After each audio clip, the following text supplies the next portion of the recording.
to me, the most selfish thing I could have ever done in my entire addiction was to get sober and then just go on about living my life. Because if we went through all these things and we're not using it to help other people, then what was it all for?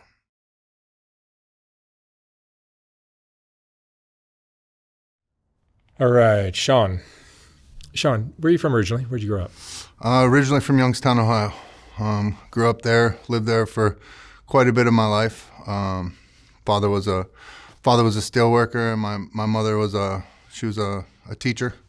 Me and my stepfather, he came into my life when I was about 8. My real father left when I was 2, so a little bit of a rocky childhood, but nothing crazy. How would you describe your childhood? I had a great upbringing. Other than my father leaving when I was 2, where I'm at now in life and in sobriety and everything, I can kind of take a look back and realize that so much of stuff happens when you're a kid that sets you up for the rest of your life. And so I see my father left when I was 2. My mother was going to school, and so it was a lot of babysitters, latchkey kid running around. But I look at my behavior growing up and everything, and it was a lot of attention-seeking behavior, the way I talked, the way I acted, the way I dressed. And it was, now I can look back and know that it was me just trying to get the attention of my family or my parents or anything like that. But I can see how as I progressed in life where it kind of, set me up for what would come later with addiction and everything like that. What kind of teenager were you? I would say my mom would probably describe me as mischievous, but sports always kept me going. Basketball was like my thing growing up. And so I latched on to basketball, and that's what I did year round, was just play basketball. And so I ended up being kind of good. Ended up going into a school I was from Ohio, went to a school over in Pennsylvania that was specifically for basketball. And so I remember my junior year, we had won state the year before. We were getting ready to go to state again, and I ended up getting in a bad car accident on my way to school. I wasn't wearing my seatbelt. Went out through the windshield, shattered my jaw on the left side, cracked my sternum, damaged a nerve in my left eye, blew out my left eardrum, blew out my left knee, cracked my right kneecap in half. And so my basketball career was pretty much done after that. And so that was always, me being an addict, I think I throw all my eggs into one basket. And so I was going to be a basketball player. That's exactly what I was going to do. And that's kind of where life went left, because once basketball got taken from me, at an early age, as a kid, you put all your everything into being the identity of being a basketball player. And so when you don't have that, you're kind of left questioning, like, who am I? What am I? Especially at that young age and not having the life experience to know. And so that's when I started to notice me gravitating more towards the party crowd, just wanting to be accepted, wanting to be liked. It was easy to hang out with the party crowd. They were having fun. That's where the girls were. So that's where I was. And I kept it together for, I wouldn't say I was an addict yet. And I remember I got out of school. Basketball wasn't going to be in my future anymore, and so I tried one semester at college, quickly realized once the teachers didn't care if you show up, that was probably the last I was ever there. And so right around then, 9/11 happened. And when 9/11 happened, that's kind of what hit me at first. I knew I needed to do something, so I ended up joining the Airforce. And I joined the Airforce. I would, 18 years old, I'd leave, went to basic training, did my time in the Air Force. I was an aircraft mechanic. I was very proud of what I was doing. I was on fire for it.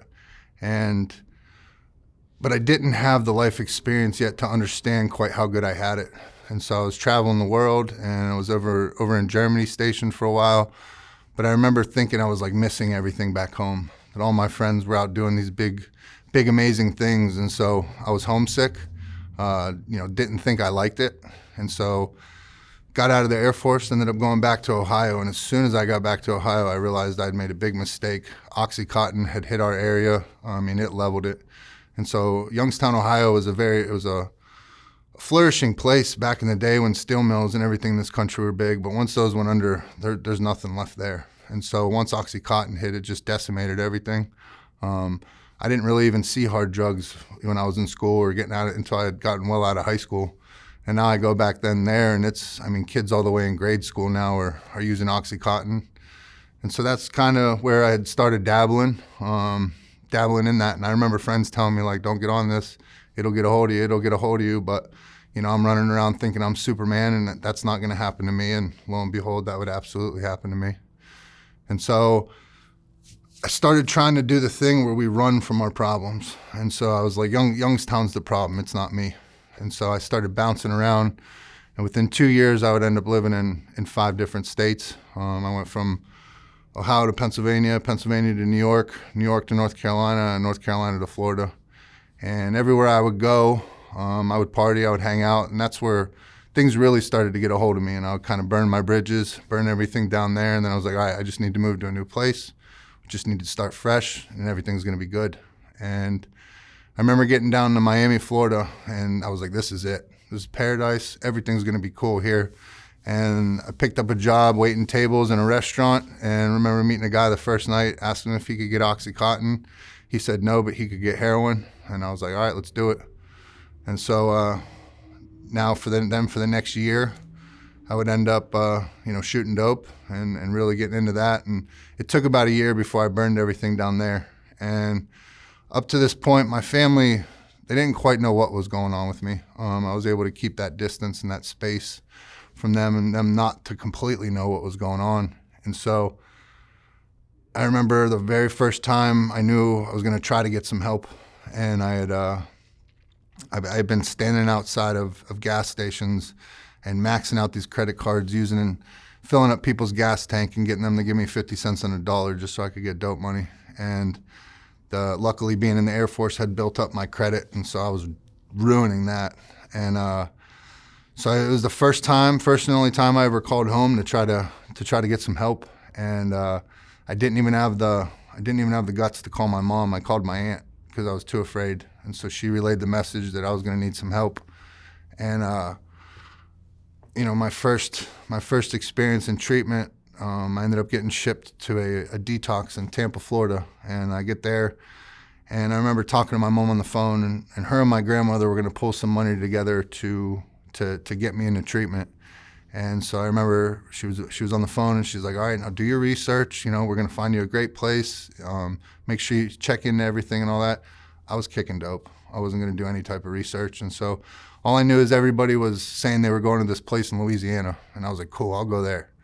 And so I get shipped down to Louisiana, and a beautiful plantation home. And I show up there, and there was a men's house, there was a women's house, all this land. And I was like, oh, this is great. And I walked into the place, and I know the first couple days, every time I would go into a different room, I would see a picture on this guy on the wall, and I didn't know who the guy was. And so I remember by the third day, I'd leaned over to one of the other clients, and I was like, hey, who's the guy on the wall? And he's like, oh, that's L. Ron Hubbard. And I was like, what? And I was like, who's L. Ron Hubbard? And he said, that's the founder of Scientology. I had no idea what that was. This is far before it was out in the media yet. And so he ended up taking me upstairs and showing me, this is back when we all had portable DVD players, and he ended up taking me upstairs and showing me the South Park episode of what Scientology was. And I just remember my jaw dropped, and I'm like, where am I? I've been to 12 different treatment centers. Of all the treatment centers, I'd say that was definitely the most interesting one I was in. Was in there for 4.5 months, smoked crack and snorted oxy my first night out, so I don't think that it took or worked. But I would end up back in Ohio, and I knew I needed to do something. And so when I'm in a structured environment, I do very well. If I'm in treatment, if I'm in the military, any of that, I do good. And so it's when I get out on my own is kind of when things go bad. And so I go back there, and I decide I'm going to join the Army. I couldn't get back, kept trying to get back in the Air Force, couldn't get in. And so the Army would take me. And so I joined the Army, and I had kind of put the drugs down there for a bit, and because I knew I needed to get something on track. So I joined the Army, and I get shipped down to Texas, and I got stationed at Fort Hood. And we had, as soon as I got there, we had immediately come down on orders to go to Iraq. And so we were training off first thing. And we were training one day, and we were doing something called 3 to 5 second rushes. And it's basically we have all your equipment on, and you jump up, you run 3 to 5 seconds, drop back down, jump back up. It's a creative way of the military getting you to do burpees. And so we were doing that, and I came up one time, and I just felt this tweak in my back, and didn't think anything of it. And the next day I went to go wake up, and I like couldn't sit up out of bed. I couldn't roll. I had herniated 2 discs in my back. They were pinching my sciatic nerve. And so I was like broken at this point. And I'm a very competitive person. And so the thought of not deploying or not going with my brothers and sisters, that was never an option for me. But unfortunately, the culture in the military is if you're not serviceable, if you're not ready, especially during wartime, there's a lot of people that'll start looking at you with the side eye, like if you're faking or you maybe don't want to go. And so that definitely wasn't me. And so I was willing to do whatever it took to go. And so they ended up, at the time, I don't think the education on opiates and pills were what it is today. And so their answer was to give me these huge bottles of painkillers and start shooting me up with steroid injections, and that's what I did. And so I was just doing anything I could to still be out there. Started taking the medication. Well, that was just dumping fuel on the addiction fire. And so we ended up deploying, and thank God, due to my actions that I didn't get somebody else or myself killed. But the addiction raged on while I was over there. I ended up getting the largest military installation in the entire country of Iraq shut down on painkillers because I decided to go lie to a bunch of different officers just trying to get more pills. When you get screamed at by a full bird colonel, you know you've done wrong. They're usually guys that don't have to raise their voice much. And when you're over in Iraq, people talk about PTSD and all these different things. And what I can say is when you're in country, when you're in war, when you're going through that, I think you're able to rationalize a lot of the things that's going on because you know why you're there. You know what you're doing. You know the other men and women you're with, and you'll do anything for them. But then what you don't think about is when you come back home and you're just kind of let back out into society. And so you go through this, super extreme adrenaline pumping situations when you're over there and you're making hazardous duty pay and you're getting paid very well and there's no place to spend this money.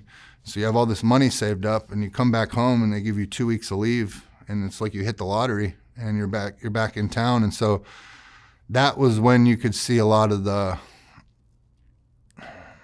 wheels come off for a lot of people. One of the examples I always like to give is, my squad leader. I have him tattooed right here, but he was exactly what I would show anybody that this is an American soldier.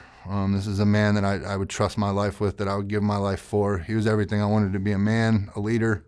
He was an amazing guy. And we'd come back from Iraq and we were texting the night before, back and forth. And I remember showing up to formation the next day, and I would find out that he had found out there was some, I think he was under the influence. He'd found out there was some infidelity while he was gone. I'm not sure the entire scenario, but he ended up emptying a clip on his wife, and he ended up turning the gun on himself. And this is while both of his small children are in the house.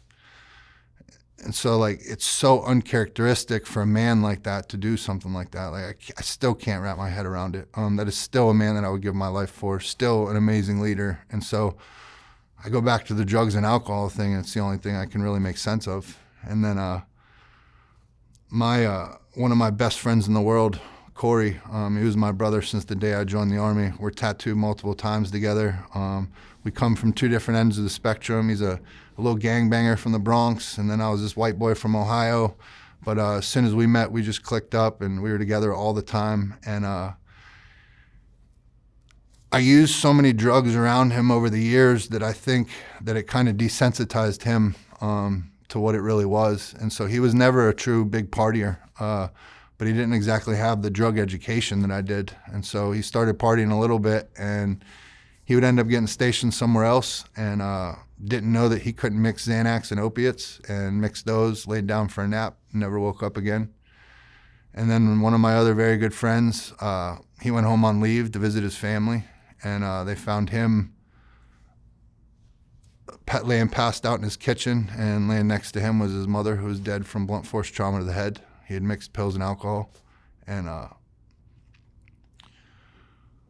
those were some of my best friends in the world. And so we come back into this situation, and then I have the addiction monkey on my back, and all this money, and all these bad things are happening. And so I was off to the races. Immediately got back into shooting dope. would try to mask it from the military as long as I could, and that only lasted so long. And so I ended up getting through my deployment, or through the deployment and through my enlistment. And towards the end of my enlistment, I ended up going AWOL. I just couldn't do it anymore. Was around town, was shooting dope. So they ended up chaptering me out, getting me kicked out of the military. And so I just talked about all that, and I take a look at that, and then I take a look at like what I'm able to do today, or what we're doing with I Am Redemption, and this movement we got going on and all that. And it's just this crazy scenario, or this crazy journey. And I can look back on my journey, and I know one of the big things that I think was one of my biggest problems is I wasn't a big God guy. I've never thought I'd be a person that's talking about God. I'm not a Bible thumper. That's not me. But I know there's things that have happened in my life that let me know God is very real. And so running has played such a tremendous part in my life. So much so that they made this movie about me, 100 Miles to Redemption, of me, running this race. And I never thought something we could do as small children would ever end up having the impact that it did on me in adulthood. And knowing what running did for me, and thinking about God and all that, this story that I want to tell you right now is what let me know God is very real in my life. And so as I'm getting kicked out of the military, it was the one and only time they were going to send me to treatment. They were going to try to give me some help. And so they sent me to a little 30-day facility in Austin, and I go in there, and my MO my entire life has been hang around the funny guys. I'm going to hang around the funny guys. We're going to talk some shit. It doesn't matter, prison, school, sports, military, hang around the funny guys, talk shit, and that's how we're going to pass this time. And I go into the treatment center, and I'm not worried about any of the right things. I'm just worried about trying to get out of trouble, trying to salvage my military career. I wasn't truly worried about getting sober. So I go in there, and I meet a young guy, 6-7 years younger than me, funny as hell, and I was like, oh, cool. Here's my rehab homeboy. We're going to ride this out, and we're going to get through it. And so we're in groups, and we're talking shit, and we're having fun and talking to girls and doing everything you shouldn't do while you're trying to get sober. And then I have the bright idea to start dating one of the girls in the treatment center. And so that, for anybody that's in the recovery world, they know that's a no-no. And so I found out why. And so I get out of the treatment center, and I end up in the most toxic 2-year relationship known to man. I'm equal parts guilty of it too. And I start immediately getting in trouble with the law now that I'm out of the military. And so quickly get picked up for possession of heroin twice, DUI, totaled my truck, hit a parked car. And so all these things started to add up. I'm in this toxic relationship, and then now I gotta answer to it all. And so now I gotta go away and do prison time. And I was not raised, my mother's a teacher, I was raised well, I was not raised to be in prison. And so I go in there, and I go do my 2 years, but in my mind I'm all good because, I got my girlfriend, she's gonna hold me down, all my boys out here, they're gonna hold me down. And so I go in there and quickly realized I was gonna do that time by myself. I didn't hear from my girl, didn't hear from any of my good friends, no money was getting put on my books or anything like that. So I do my time, and I get out, and I don't know what anybody's up to or where they're at. And so I get out, and I make the logical drug addict decision that I'm now going to look up the girl and see what she's up to. And so I text her, and she finds out I'm out, and so she starts sneaking around. I had come to find out she was with my young buddy from the treatment center. They were together now. And so I text her, I find this out, and so she starts sneaking around behind his back to come see me. And then he finds out about me. And then we're texting, and we're going back and forth, and we're going to fight, and we're going to do all these things. And it was a lot of talk. And so one night, I was kind of tired of all the talk, and I found out where he lived. And so I went to his apartments, very nice gated community apartments. And I hopped the fence, and I find the door, and I'm knocking on the door, and I'm trying to get him to come outside. And he wouldn't come outside for whatever reason. And the girl loved the fact that there were two guys getting ready to fight over her. And so she was in there kind of stoking the flame. And when it was all said and done, he didn't come outside. She would pack her stuff up, and she's leaving and coming with me. And so now I feel like I just won the grand prize. And so I have this bright idea that we're going to move to this small town in Temple, Texas, and there's a big VA there, and that we're going to be able to get sober there, and that's where everything's going to be fine. And it was very delusional. And so we pull into town. We finally get there. I find the first little crackhead motel I can find. I get the room, and we go in, and she starts unpacking her stuff. And all of a sudden, out comes a laptop, and out comes an iPad, out comes a cell phone, out comes a PlayStation, and a whole lot of electronic things I know she didn't have the money for. And so now one thing I never got down with in my entire addiction was stealing. And I just always felt like it was bad juju. And so I remember calling him, and I was like, hey, man, I got your stuff. I don't want it. You're more than welcome to come get it. And for whatever reason, he thought I was trying to set him up. And so he ended up sending his mother to come pick up this stuff up off me. Now, why you would send your mom to a shady motel in the middle of the night of someone you think is going to set you up, but I don't know. But met her in the back, very nice woman. I gave her the stuff back. That was that. And so now fast forward 3 years later. By this time, I caught 2 more felonies for heroin possession. I remember running around in the streets thinking I was like this real badass, and I was this tough guy. Been in the military, I've lived all over, hung out in the bad neighborhoods, and I stood in front of a judge. He told me he was going to charge me as a habitual criminal and that he didn't see any reason to sentence me to under 20 years. And I can remember that being like the very moment where all the tough guy shit went out the window. I was done. And so we're walking out of there, and I remember talking to my lawyer, and I was like, is there any opportunity that I can try to go to treatment to get sober? I already know I'm going away for 20 years. Hopefully I can get on speaking terms with my family. And so he's like, yeah, get into treatment, and you should be all right. And so I already know I'm in trouble. And so this was actually the first time I had checked into treatment and was actually like trying to do it the right thing. And so I check into treatment, and I had done some time at the VA before, so I'd had a couple months of sobriety time up under my belt by this point. But I remember checking into treatment and going and taking a look in the mirror one day, and I fucking hated who I saw. I had a gut out to here. I felt like shit. I looked like shit. And it didn't matter at the end of the day if I was sober at that moment or not. If you don't like who you are, it's not going to last very long.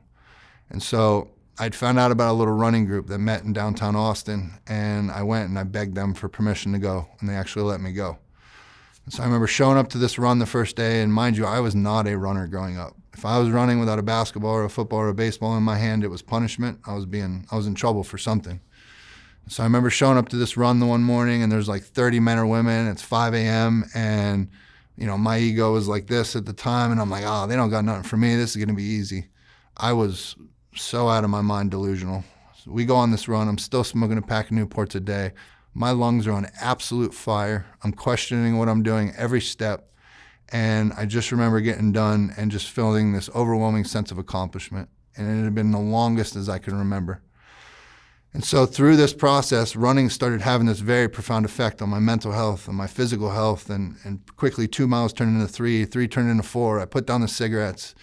And then I hear about this woman who runs something called ultra marathons, which I didn't know were a thing. And so I hear about this, and she runs them on the trails and all over the country, all over the world, and her name's Penny. And so I go and I find Penny, and I start begging her, Penny, will you please train me up for a race? I just want to try this. It was doing something for me I don't think that I could do for myself. And so she was tremendously nice, and she's like, absolutely. Yeah, like I'll train you up for a race. And so running's having these amazing effects on my life, and her and I are out running on the trail one day, and I'm sitting there and I'm telling her my whole story. I tell it all the time, and I'm very open with it. And I'm telling her how I got kicked out of the military and heroin, and them sending me to this treatment center in Austin. Then I tell her about this girl that I met, and right around that time as we're running, she stopped in her tracks, and she looks over at me, and she goes, Shawn, do you know my son? And I was like, well, who's your son? Her son was my young homeboy from the treatment center. She was the mother that years before had come up and picked that stuff up off me. Now, like, if that's not God, I don't know what is, because what is the astronomical chances that I could leave a city like Austin, Texas for years? It's growing every day. So many people from California have come in, high profile people. It's growing every day. But what is the chances that I leave for years and I come back and get plugged in with the one woman or the one person that would literally introduce me to an avenue that would save my life and propel my life to heights I didn't think were possible?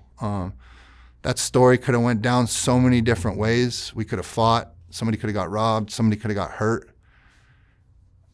Giving that stuff back is probably the one honest thing I did in my entire addiction, and I still to this day couldn't tell you why I did it, but something was looking out for me.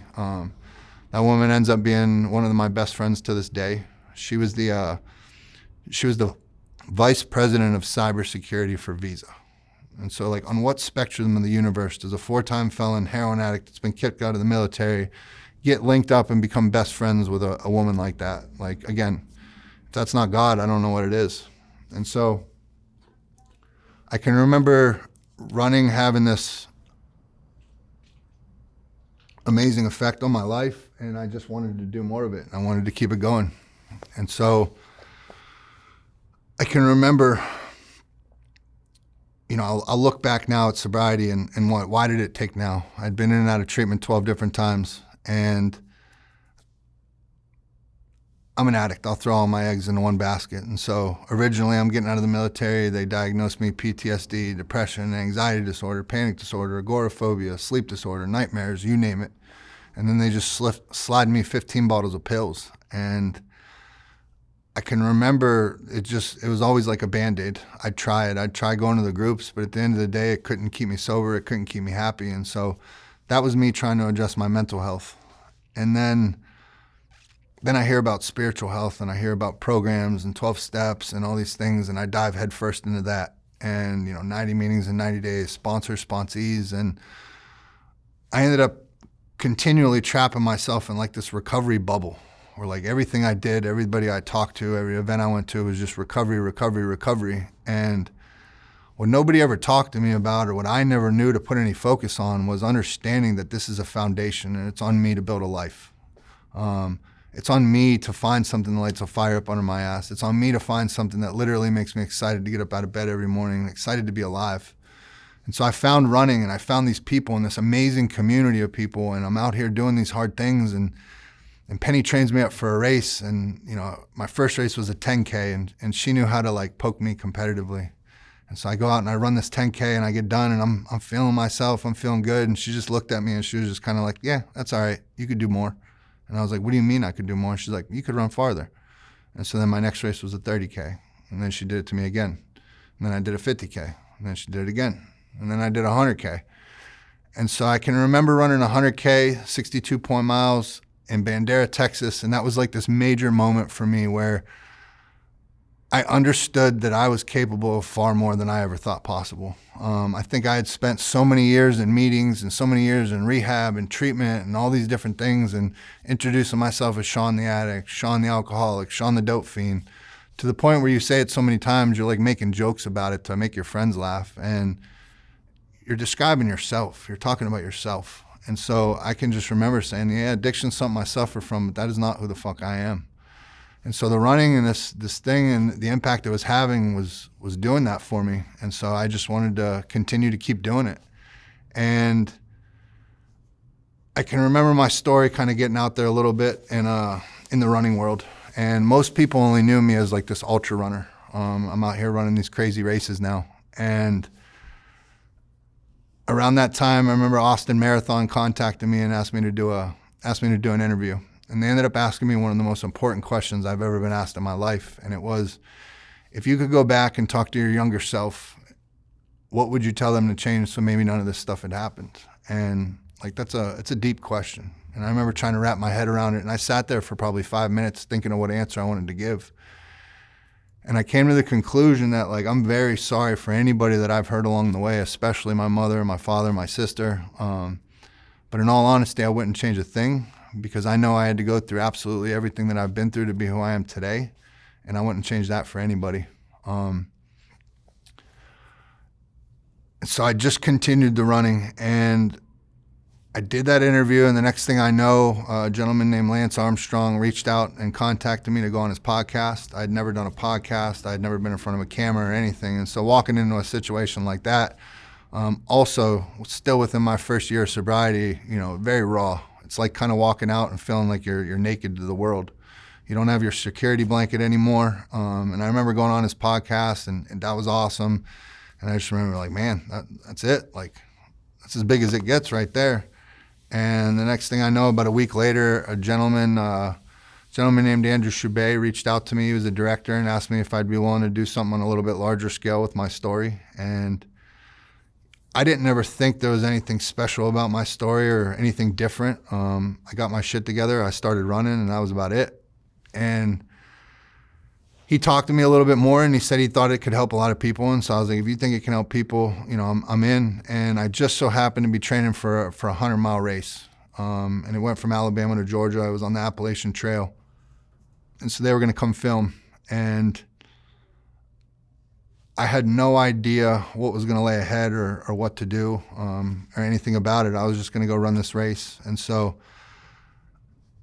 up to this point, my family was still very, very distant from me. I think we as addicts or anybody that's been down the road of addiction or has dealt with one, there's one in every family. Everybody knows one. But my family had heard all this before. Talk. It's going to be different this time. And in this really cool way, running was able to show them that things were different now. And so I had made a conscious decision of like wiping my Facebook clean, wiping my social media clean. I only wanted positive things. There was a lot of wild shit out back then. And so I wiped it clean, and I had very little contact with my family. So I didn't know if they were watching. They're not big on social media or anything, but I remember going to the race and we're getting started, and I got this camera crew following me, and it's, this surreal, weird experience. People like me don't usually get calls for things like this. And so we go and I start the race, and I remember going 10 miles, 20 miles, 30 miles, 40 miles, 50 miles. Everything was good. I felt great and everything. And then the sun starts going down, starts getting cold out. It starts getting wet out. The race, by this time, everybody is separated. So you're starting to go hours and hours without seeing everybody. And I can remember it was nighttime, and I was sitting there thinking, and I remember my grandmother texted me that morning, and she was the only person in my family that had texted me. And she said, honey, if you ever get lonely or tired tonight, just know that I'm at home following along on my iPad, and I'm there. And I just remember keeping that in my head the entire time.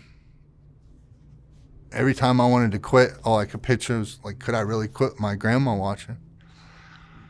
And so 60 miles, 70 miles, and the way I'd like to explain the race is it was a very physical, mental, spiritual thing. And that first 50 miles, 60 miles was all physical. It was all grit with your body. And then all of a sudden your body starts giving out on you. And my back's hurting, knees are hurting.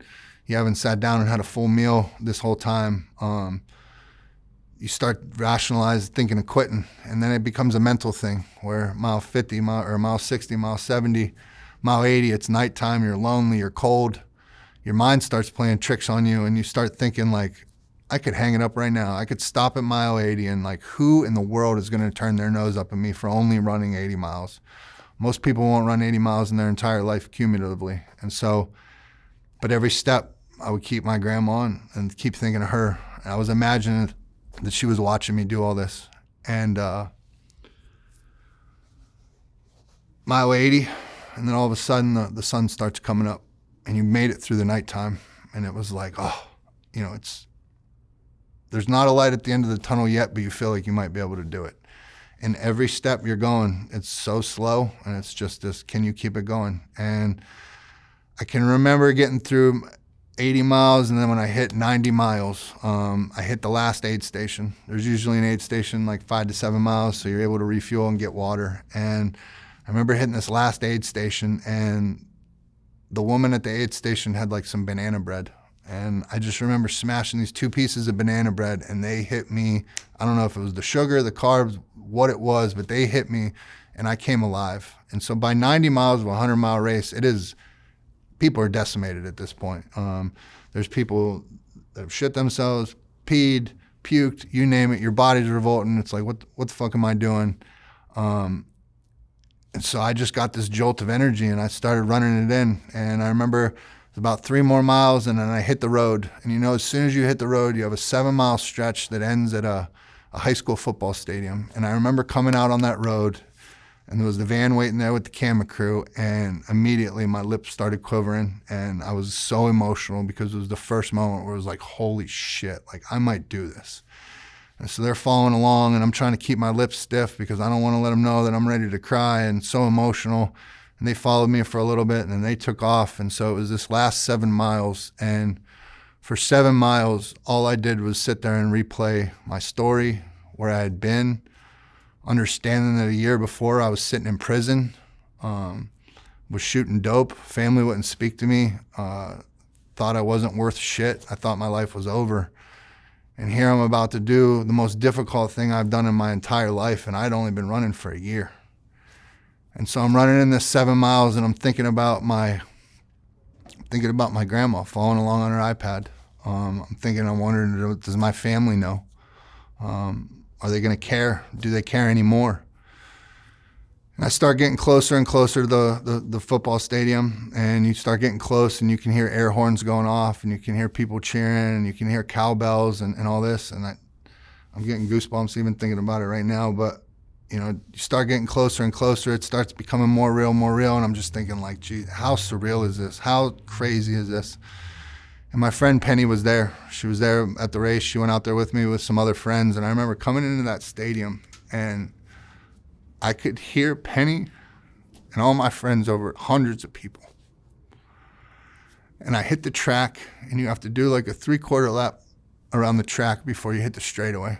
And I do this 3/4 lap, and I hit the straightaway.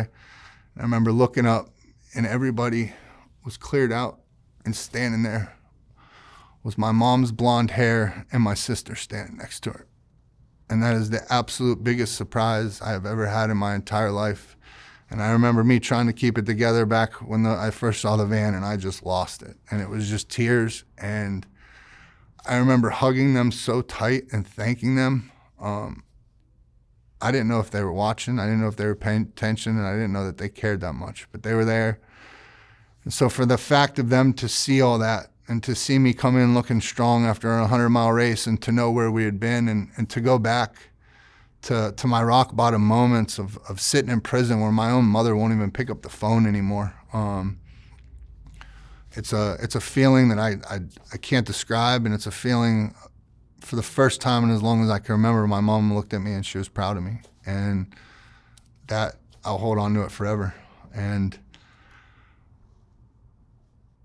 I remember going through getting done with that whole experience and just kind of letting it all sink in, and not quite knowing what was going to lay ahead. And documentaries, they're not a big moneymaker. They don't usually get released in theaters, and so usually it's a passionate filmmaker that believes in a story that invests his own money into it, and that's very much what this was. And so he had put together like a sizzle reel or a trailer and trying to get excitement around the project. And so he had invited 200 Austin runners out to come watch this sizzle reel. And people knew who I was, but they didn't know quite everything yet in the running world. They didn't know about the documentary. They didn't know the full story or the full scope of my drug addiction or anything like that. And so I remember we go into this place, and they play the sizzle reel, and the lights go off. And within 3 minutes now, 200 of my running friends who I thought or think they all have their shit together. These are people, they're successful, they're out running, they're healthy. I remember the lights go off, and within 3 minutes you hear 4-time felon, kicked out of the military, heroin addict, homeless, family won't talk to him, PTSD, you name it. They hear all my deepest, darkest things, and then all of a sudden the lights come off. And the only way I could describe it is like mom pushed you out the front door on your first day of school naked and just shut the door. And so I'm just standing there like so vulnerable and raw with this. And in my head, I'm like, what are these people thinking of me? They're not going to like me anymore. They're not going to want to run with me. They're not going to want to talk to me. And I spoke a couple words on the microphone, and then I remember when we were done, the entire room converged on me. And people came up and started telling me things about childhood trauma, being molested, being raped, suicide, addiction, their brothers, sisters, cousins, uncle had problems or mental health or this and that. And it was one of the most valuable lessons I've ever learned in my life, because I didn't know a world existed where we could take all of this pain and understand that it has power when you give it purpose. I didn't understand that you could take all this shit that you've been through and use it to help other people. I thought me talking about things would only reach just the addiction community. I didn't realize that me being vulnerable and open up would literally open the floodgates for other people. And so then I started realizing how far-reaching this thing really is, and the power we actually have when we're willing to be vulnerable, and we're willing to open up, and we're willing to share our story. And so that is my life's purpose now. That is what I do. That is what I Am Redemption does. Everybody, the Redemption crew, everybody that's part of it are people that understand that there's so much power in our pain, as long as you're using it to help other people. And so to me, the most selfish thing I could have ever done in my entire addiction was to get sober and then just go on about living my life. Because if we went through all these things and we're not using it to help other people, then what was it all for? You mean to tell me that I went to prison and put my mom and my sister and my family and through all this for nothing? Like, now they're able to take a step back and look that we're able to use this experience to help people, and they're proud. And I didn't know that world existed. And so that is the life's mission. That is the life's goal now. I can take a look back at prison, and I can remember going in there, and I remember I've always been into tattoos, and I can remember seeing people with penitentiary ink, and I always wondered why. It's like, they clearly have penitentiary ink. Why, when they get out, don't they like go get it done up so it like looks better and all that? And I remember being in a holding cell, and I'm waiting to catch chain to go to prison. And I remember a young dude walked in there, and he's like, "Man, I can't wait to get down there. I can't wait to get tatted up. I'm gonna have all penitentiary ink." And then a switch clicked in my head, and I realized, I'm like, oh, wait a minute. This is like a badge of honor. They want people to know that they've been into the penitentiary. And that was like a major shift in mindset for me, because I always wanted to glorify this gangster lifestyle or being this tough guy and all that. And it's like, if this is where this is going to lead me, this is not what I want. This is not what I want in my life. I want to be a brother. I want to be somebody that somebody can look up to, that could be trusted. And I can just remember there being this shift. And I remember learning what the term arrested development means. And I'll ask people all the time, do you know what arrested development is? And they always refer to the show, and they think that's what it was. But when I learned what arrested development was that we basically freeze our brain's progression in whatever age we started using hard drugs and alcohol. And so I take a look back at me being 17, 18 years old and starting to get into a little bit of cocaine and starting to get into a little bit of pills and Oxycontin. And at the time, my hat was crooked, my pants were down around my ass, and I talked crazy. And all I know is I was around 35, 36 years old, ended up in treatment in Texas, and I can remember looking in the mirror and looking at myself, and I'm like, what are you doing? This is not, my hat was still crooked, my pants are still around my ass, and I still talk crazy, but I was like, this is not how a 35-year-old man carries himself. This is not who I want to be anymore. And so I think my brain just needed some time to heal, to understand what that meant and what I needed to do. And so running and everything just changed completely changed my entire experience of getting sober, or my entire experience in treatment. Instead of being the tough guy in the back room that's mean mugging everybody, now all of a sudden I'm the first guy to shake somebody's hand when they walk through the door or try to help them. I can remember as I was running and doing these things in treatment, how it was the first time people wanted some of what I had, and they started coming to me and asking me like, "Hey man, what time do you go run? What time do you do this?" And I'd be like, "Oh, we leave at 4:30. We'll be down there at 5 a.m. And so I'd get 3 or 4 people every night that they were coming with me, and they were going to come run. I'd be lucky if one person showed up. Trying to get a bunch of drug addicts to go run isn't the easiest thing to do, but eventually I got one person, and then I had 3 people, and then 3 turned into 6, 6 turned into 12, 12 turned into 16, and there was a time where I had the entire treatment center walking down to downtown Austin to go run, and I just remember thinking of like how cool this was, because it was this huge impact on my life, and now I'm watching it literally impact these other people's lives, and I'm watching them to start run races and them to start having these experiences. And I can remember before they started coming, I would go run and I'd come back and I'd be firing on all cylinders. It was like when I tried to get sober, it was like everybody operated here, and then I operated way down here. It was like I was in this constant fog. And running and this starting to address of like what I put into my body or trying to be healthy, like I watched the mental health things I have literally start getting better and better and more manageable. So I just wanted to keep doing it. And I would go back to the treatment center. I'm on level 10. I've just ran 3 or 4 miles. I shower, I got my big book, I got all my things, I'm ready to go. And everybody else in the treatment center is just shuffling their slides across the way, wiping sleepers out of their eyes, looking at me like I'm crazy. But then eventually they would all be going down there with me to do it. And so just being able to understand that we don't have to go back to like living. Life is not boring in sobriety. Life is not boring when you get sober and you're away from these things. You get out to amazing community like the running community or any of these places. There's people out here who care. There's people out here who actually look up to you for being able to get on the other side of these things. One of those stories I always tell people when I discovered Austin is there's a place called Town Lake in Austin. It's a very social place. And there's a big body of water called Lady Bird Lake that runs through downtown Austin, and there's like a 10-mile trail that goes around it. And so me and my buddy, we were out running one day, and Town Lake became like this great feel-good place for me because it was just day or night, rain or shine. There are people from all different walks of life out there, big people, little people, young people, old people, pregnant mothers pushing 2 baby strollers, but just everybody out there smiling. Everybody's active. Nobody cares how fast you are. And I think about Youngstown, Ohio, and there's no culture there. There's no running, biking. You don't see that there. And so I just remember going there, and I just always felt so good. And I would go there, and I would run. So me and my buddy are running around the 10-mile loop one day, and we had come up through a place called Zucker Park. And Zucker Park is a very social place of the trail, and people are playing frisbee and volleyball and out there with their dogs. And that particular day we're running, and I look, and there's like 100 to 150 grown-ass adults running around with broomsticks in between their legs and hula hoops everywhere. And I was like, what the fuck are these people doing? Like, my mind was blown.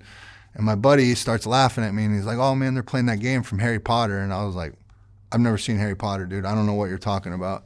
So he's like, oh, it's called Quidditch. And I was like, I don't know what Quidditch is, but that is wild to me. But those people were out doing something that I would learn, that it's possible to have good, healthy, sober fun. And I just remember as I continued to run of feeling so blessed and so excited to have ended up in an amazing place like that, because if you could find that to do in that city, you can find anything to do. And so if it's art, if it's music, if it's rock climbing, if it's running, if it's Quidditch, whatever it is, finding something, because I put a tremendous amount of effort into shooting dope every day. Tremendous amount. And all I know is when I got sober, I still had all that energy. And so being able to find some place to channel that was something that was so special to me and so life-changing. And then just being able, now through I Am Redemption, to be able to share that with other people and get them to understand that there is a world out here where it's like getting sober should not be the goal. Getting sober is just the start. We are capable of so much more when we can channel all that energy. We have the ability to latch onto something and do it over and over and over until we become very special at it. Take a look at Michael Jordan. Take a look at Kobe Bryant. What did they do? They latched onto something. They did it over and over until they became one of the most special people in the world at that. And I think we have a bit of that. And as long as you can channel that in the right avenue and you get to do it, to use it, the experience to help other people, how could life be any better? Beautiful talk. Thank you, sir. Shawn, thank you so much. Thank you.